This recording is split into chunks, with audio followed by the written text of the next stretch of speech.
إن الحمد لله نحمده ونستعينه ونستغفره ونعوذ بالله من شرور أنفسنا ومن سيئات أعمالنا من يهده الله فلا مضل له ومن يضلل فلا هادي له أشهد أن لا إله إلا الله وحده لا شريك له وأشهد أن محمدا عبده ورسوله اللهم صل على محمد وعلى آل محمد كما صليت على إبراهيم وعلى آل إبراهيم إنك حميد مجيد اللهم بارك على محمد وعلى آل محمد كما باركت على إبراهيم وعلى آل إبراهيم إنك حميد مجيد أما بعد فإن خير الحديث كتاب الله وخير الهدي هدي محمد صلى الله عليه وسلم وشر الأمور محدثاتها وكل محدثة بدعة وكل بدعة ضلالة وكل ضلالة في النار يا أيها الذين آمنوا اتقوا الله حق تقاته ولا تموتن إلا وأنتم مسلمون يا أيها الناس اتقوا ربكم الذي خلقكم من نفس واحدة وخلق منها زوجها وبث منهما رجالا كثيرا ونساء واتقوا الله الذي تساءلون به والأرحام إن الله كان عليكم رقيبا يا أيها الذين آمنوا اتقوا الله وقولوا قولا سديدا يصلح لكم أعمالكم ويغفر لكم ذنوبكم ومن يطع الله ورسوله فقد فاز فوزا عظيما أما بعد فقد قال الله عز وجل في محكم تنزيله أعوذ بالله من الشيطان الرجيم بسم الله الرحمن الرحيم إنا أعطيناك الكوثر فصل لربك وانحر إن شانئك هو الأبتر ذو الحجہ کا مہینہ جہاں حرمت والا مہینہ ہے اور جہاں اس کی عبادت اور اس کے ابتدائی 10 دنوں کی فضیلت، ان کی اہمیت اور ان میں کیے گئے اعمال کی پسندیدگی کا ذکر ہم نے کیا ہے، وہاں یہ مہینہ تاریخی اعتبار سے ایک مقام اور مرتبہ رکھتا ہے،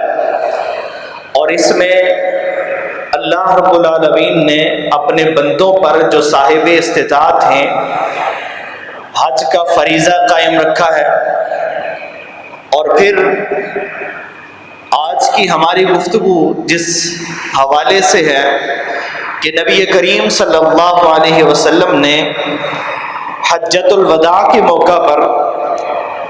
میدان عرفات میں جو خطبہ ارشاد فرمایا، اس خطبے کے بہت سارے پہلو ہیں،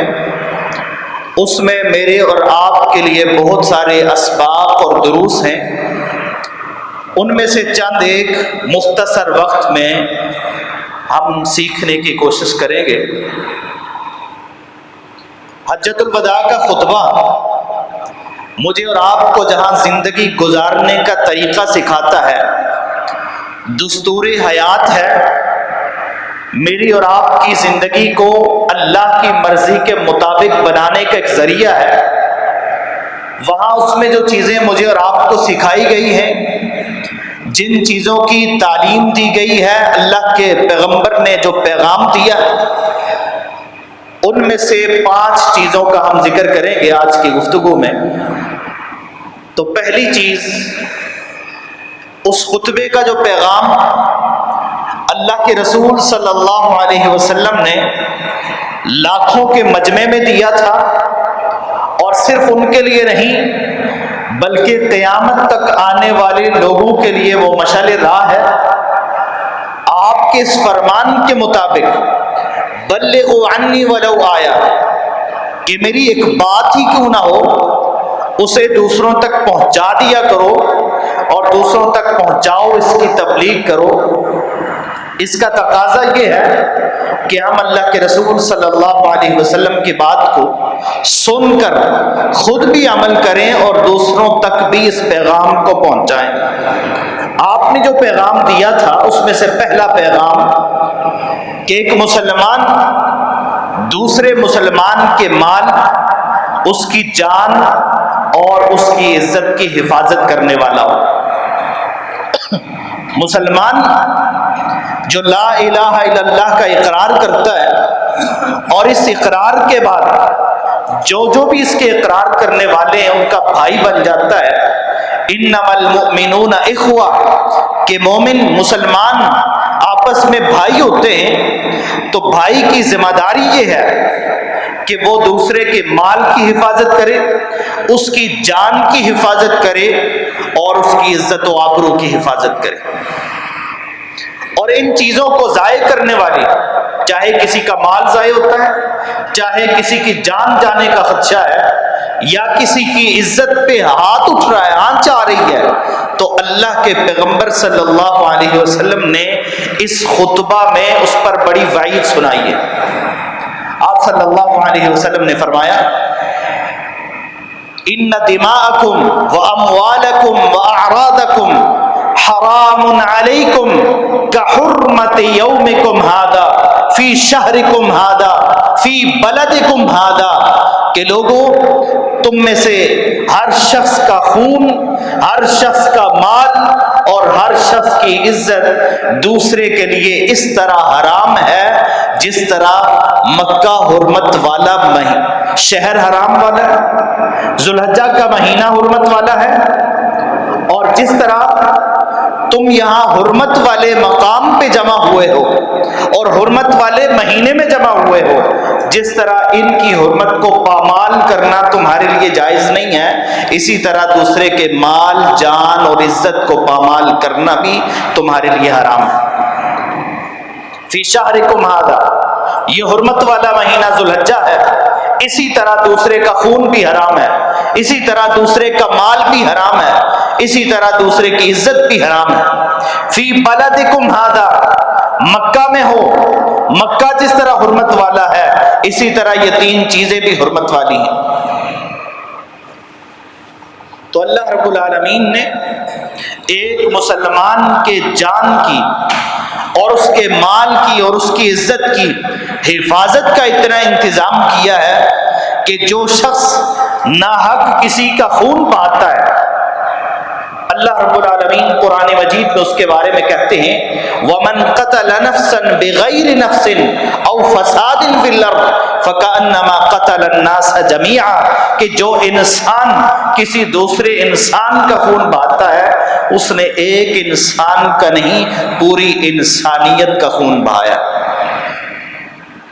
فَكَأَنَّمَا قَتَلَ النَّاسَ جَمِيعًا، اس نے ایک انسان کو قتل کیا ہے، لیکن اللہ کے ہاں یہ اتنا بڑا جرم ہے کہ پوری انسانیت کو قتل کرنے کے مترادف۔ دوسروں کے مال کی حفاظت کا کتنا انتظام کیا اسلام نے۔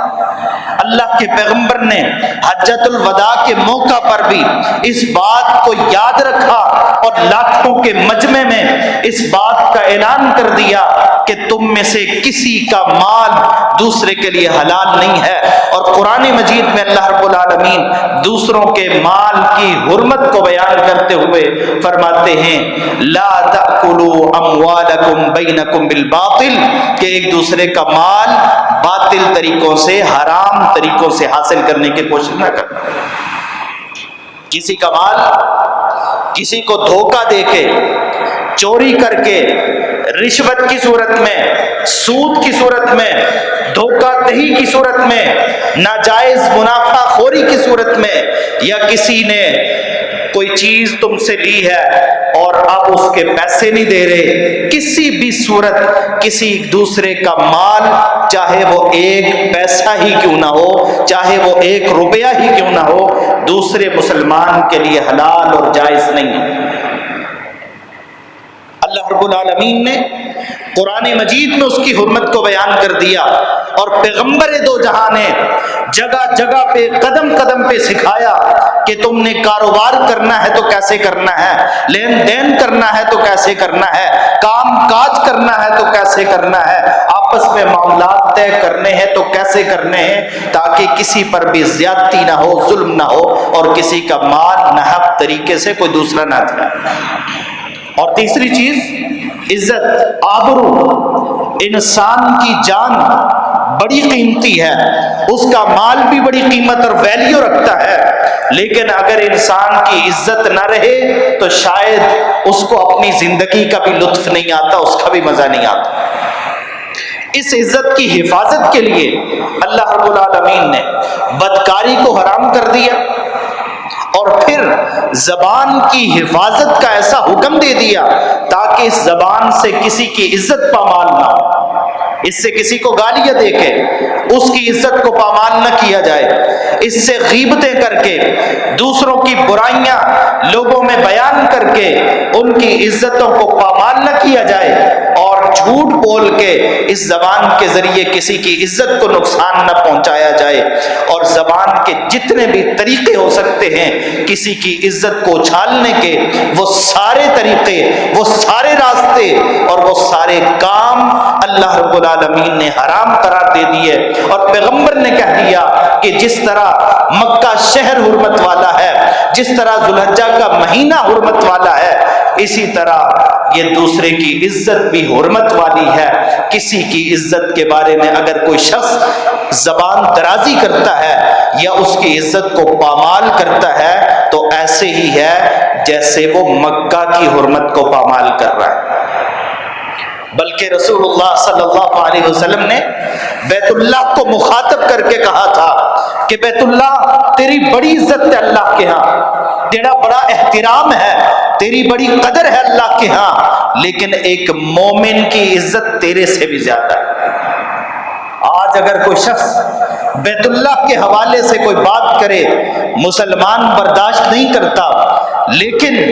اگر ایک مومن کی عزت کو پامال کیا جائے تو ہم مزے لے لے کے اس کے ساتھ شریک ہوتے ہیں، غیبتیں کرتے ہیں اور اس کے بارے میں اس کی عزت کو پامال کرنے میں شریک ہو جاتے ہیں۔ رسول اللہ صلی اللہ علیہ وسلم نے فرمایا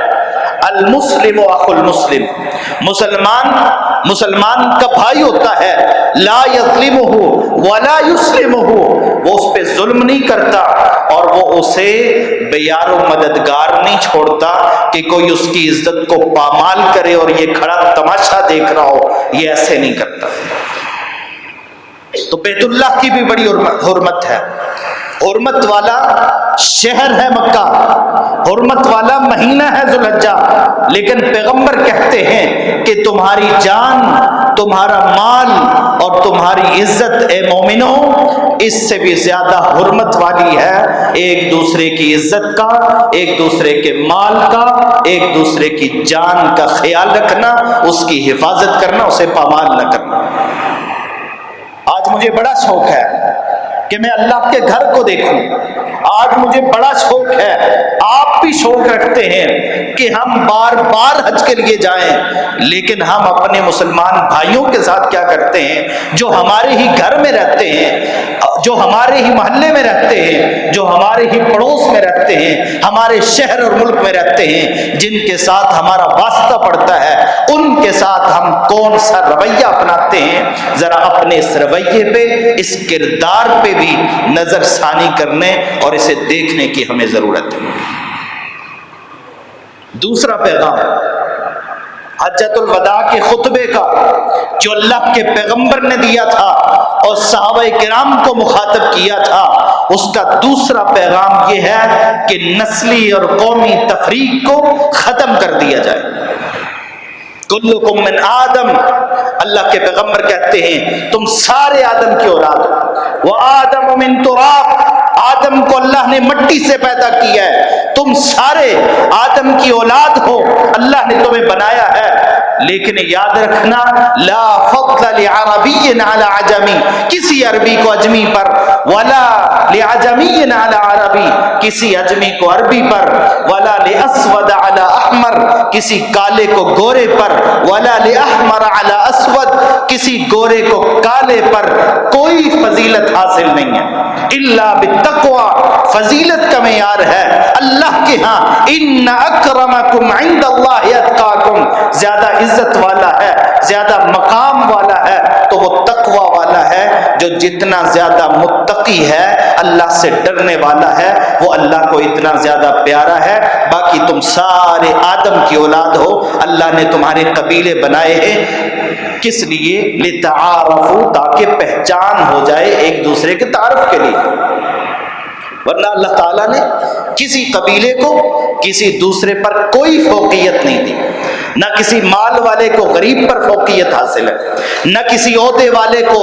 دیگر لوگوں پر کوئی فوقیت حاصل ہے، نہ کسی تجارت کاروبار والے کو کسی مزدور پہ کوئی فوقیت حاصل ہے۔ انسان سارے کے سارے وہ آدم کی اولاد ہیں، آدم کے بیٹے ہیں اور ایک جیسے ہیں۔ ہاں، جس کے پاس ایمان ہے، جس کے پاس تقوی ہے، جس کے پاس الہیت ہے، جو اللہ سے ڈرنے والا ہے، وہ اتنا زیادہ فضیلت والا ہے، اللہ کے اتنا زیادہ قریب ہے۔ ہم عزت حاصل کرنے کے لیے، ہم فوقیت حاصل کرنے کے لیے یا فخر کرتے ہیں اپنی قومیت پر، یا فخر کرتے ہیں اپنی زبان پر، یا فخر کرتے ہیں اپنے عہدے اور منصب پر، یا فخر کر رہے ہوتے ہیں اپنے رنگ ڈھنگ پر، یا فخر کر رہے ہوتے ہیں اپنے مال اور عہدے اور منصب اور دنیاوی سٹیٹس پر۔ اللہ رب العالمین کے ہاں ان چیزوں کی کوئی حیثیت نہیں ہے۔ اللہ کے ہاں حیثیت ہے تو وہ ایمان کی ہے، وہ تقوی کی ہے، وہ دل کے خوف کی ہے کہ وہ رب کے ساتھ کتنا جڑا ہوا ہے اور وہ رب کا کتنا احترام کرنے والا ہے۔ جس دل میں رب کا احترام زیادہ ہوتا ہے اس دل کو اللہ رب العالمین پسند کر لیتے ہیں، اور جس دل میں رب کا خوف نہیں ہے، تقوی نہیں ہے، رنگ کا بہترین کیوں نہ ہو، مال و دولت کے لحاظ سے امیر ترین کیوں نہ ہو، دنیا کے سب سے اعلیٰ قبیلے سے تعلق کیوں نہ رکھتا ہو، نبی کا چچا کیوں نہ ہو، اللہ رب العالمین اس کے بارے میں بھی کہتے ہیں تبت یدا ابی لہب وتب، ابو لہب کے ہاتھ ٹوٹ گئے، وہ ہلاک ہو گیا۔ وہ پیغمبر کی بات کو نہیں مانتا، وہ رب سے نہیں ڈرتا، اس کے دل میں ایمان نہیں ہے، تو پیغمبر کا چچا ہونے کے باوجود، مالدار ہونے کے باوجود، خوبصورت ہونے کے باوجود، اللہ رب العالمین کہتے ہیں اس کے ہاتھ ٹوٹ گئے اور ہلاک ہو گئے۔ تو اللہ کے ہاں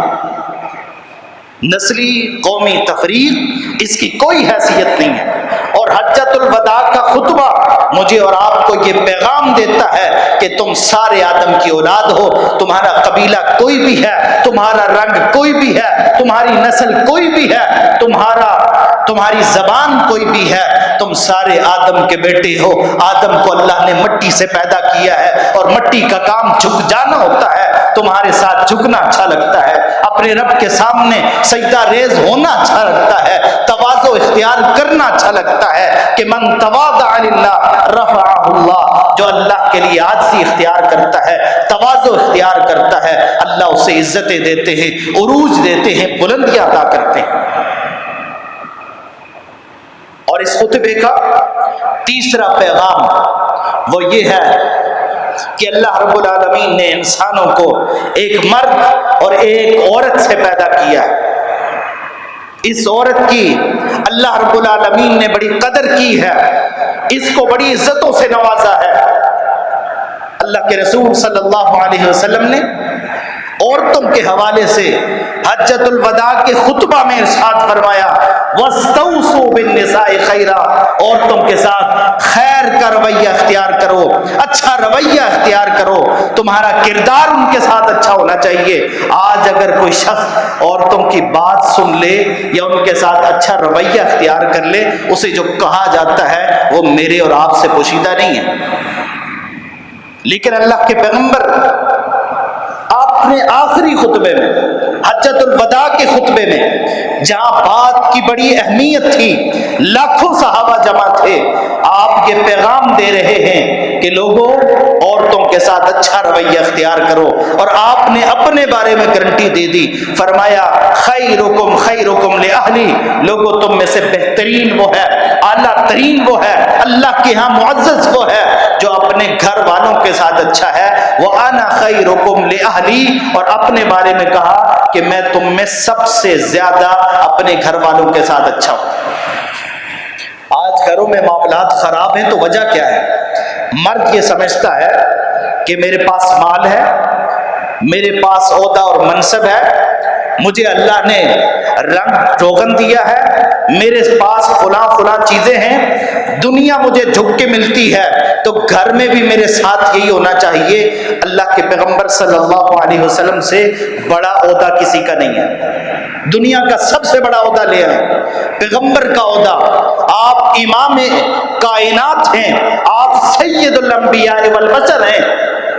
آپ سے بڑا عہدہ تو کسی کا نہیں ہے۔ لیکن اللہ کے رسول پھر بھی گھر والوں کے ساتھ اچھے ہیں۔ ہمارے ہاں کسی کا عہدہ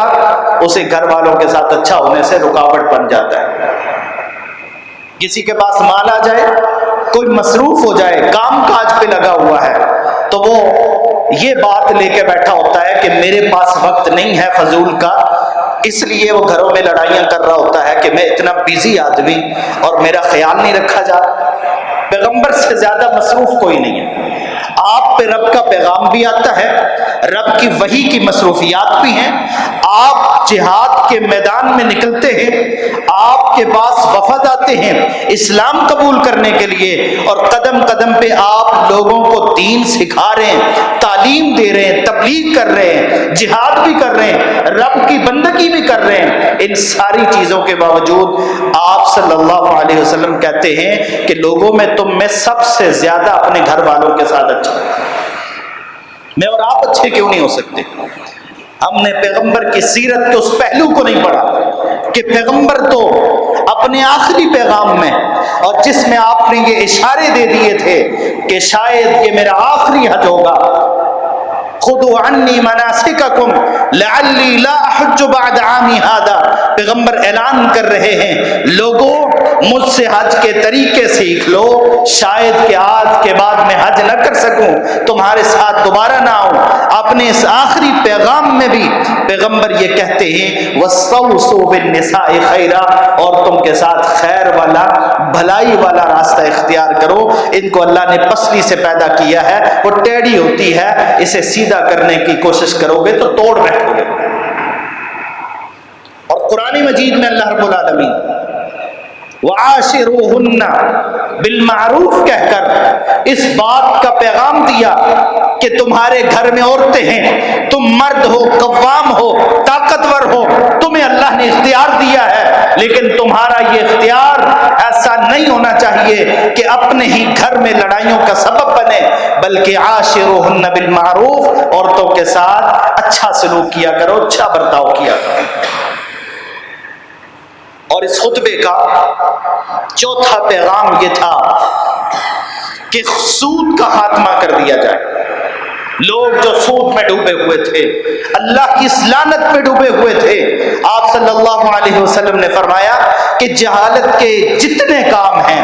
اس میں سود ہے، اس میں دیگر چیزیں ہیں، میں ان ساری چیزوں کو آج روند رہا ہوں، انہیں اپنی پاؤں کے نیچے روند رہا ہوں۔ آج کے بعد وہ کام نہیں ہوں گے، اور سب سے پہلے میں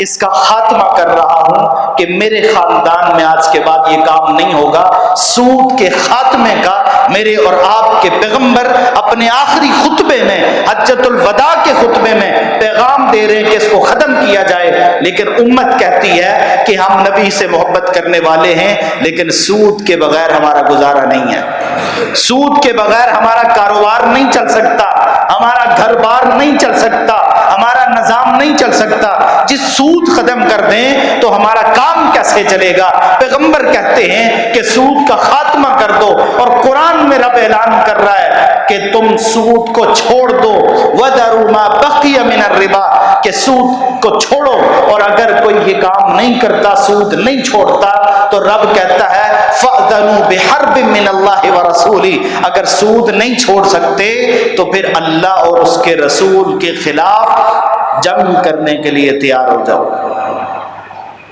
پھر تمہارے ساتھ اللہ اور اس کے رسول کا اعلان جنگ ہے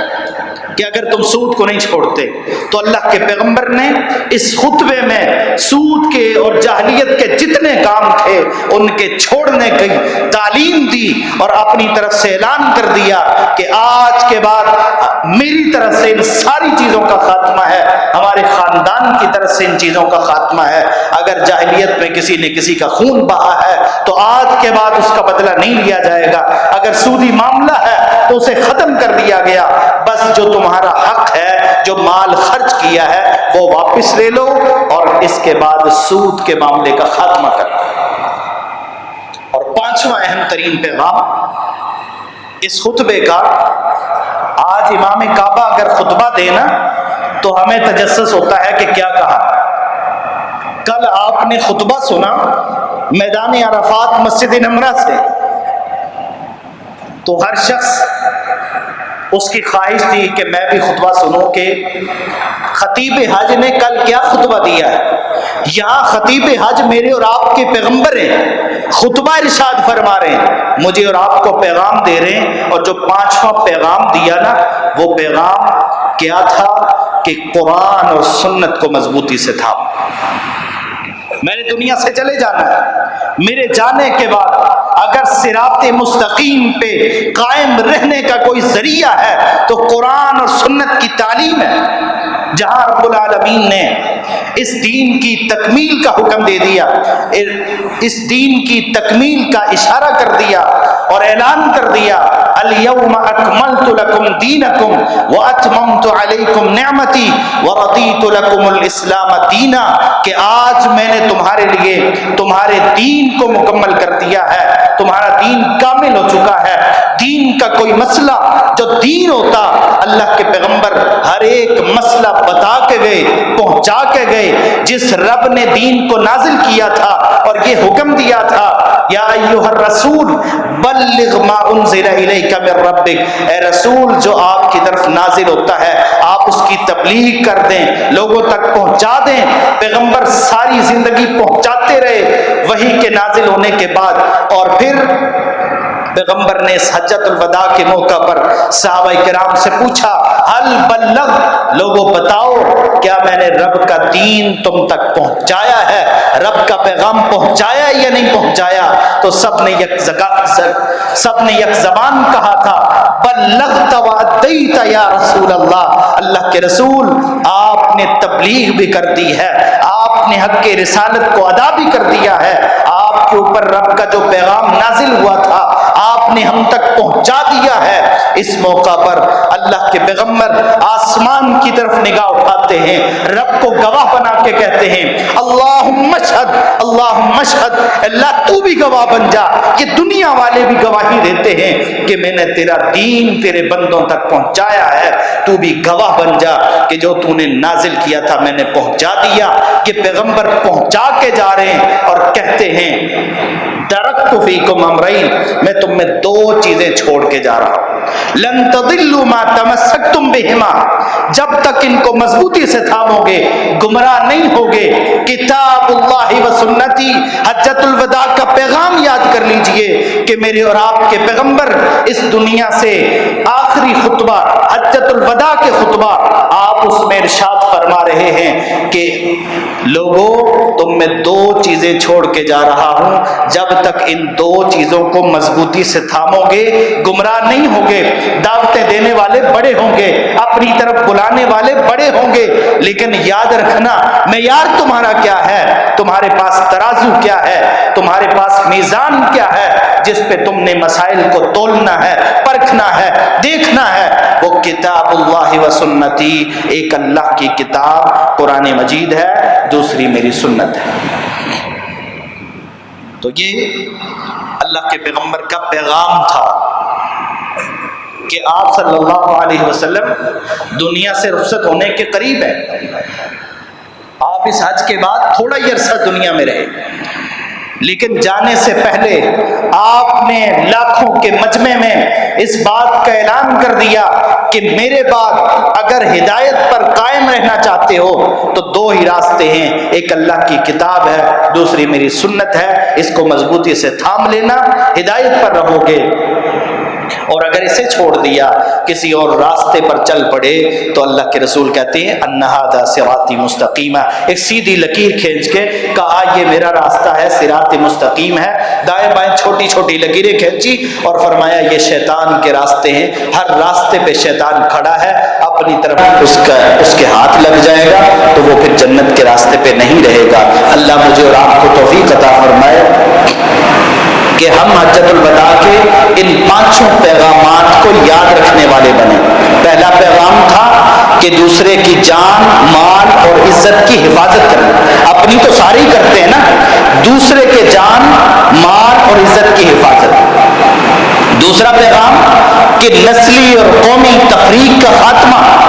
کوئی کسی پر کوئی فوقیت نہیں رکھتا، تقویٰ کی بنیاد پر فوقیت مل سکتی ہے، نسل، قوم،